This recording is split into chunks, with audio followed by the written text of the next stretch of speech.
My name is Russell Peacock. I'm a stained glass artist. I've been creating stained glass windows for the last 44 years.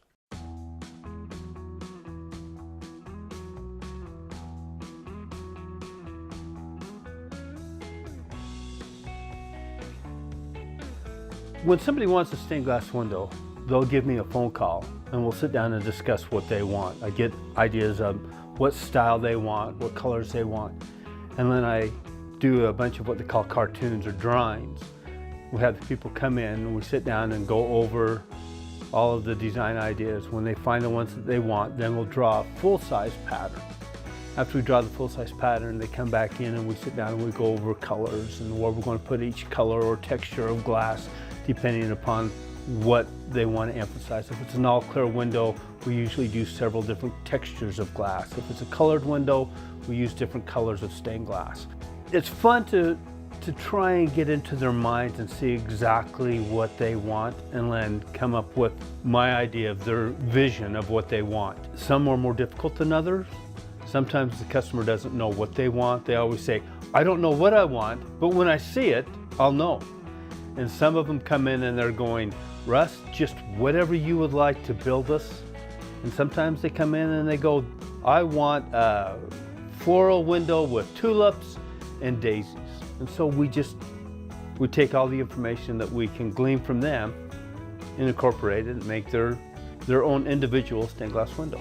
The big difference in working with stained glass windows versus a watercolor and oil painting is that we're limited to what the glass has. We can take different parts of our glass, and some might be a little bit darker color in the opals or something like that. So we'll use that for the shadow part versus a little bit lighter for the highlight parts. Ours is always right out of the sheet of glass, and we may cut from all four corners of the sheet of glass or right out of the middle just to get that specific piece of glass.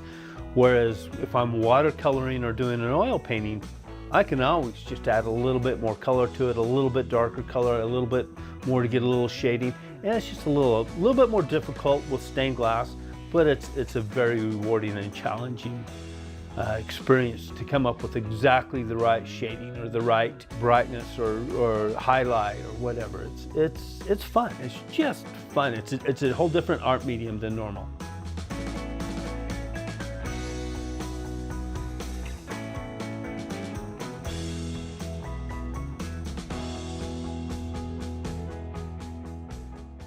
Welcome to my studio. Come on in. This is where we create everything. We've got a couple projects we're working on right now. We've already got orders for Santa Claus for next December. We've got a project here. We've got an old window that's 130 years old we're going to be remaking that people brought in. We've got boxes of bevels and pieces of glass and sheets of glass. A little bit of everything. Not only do we have our stained glass projects, but we've got some old lamps that we're going to be working on and just everything. I love to create and design, and we've got furniture that we do, just a variety of things. Never stop. So this is what we call a cartoon or a pattern that we're doing for one of our projects. Each one of these segments is a different piece of glass. In this case, we've got 3 different types of grays, white, 2 different types of whites that we'll be using in this window. So everywhere that there's a line, that's dividing a piece of glass. Now when we foil it, we'll wrap a piece of foil around each piece. If we was using lead, we'd take and put a piece of lead in here and stick a piece of glass, go into the channel like this. And then you'd put another piece of lead into here, and then you just solder that joint.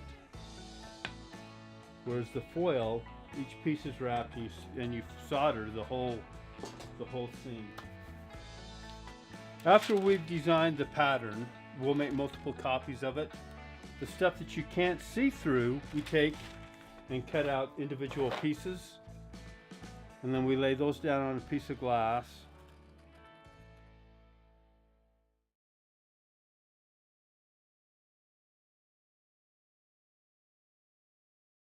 Okay, we're just finishing putting the polish on this, and this is what we've been working on.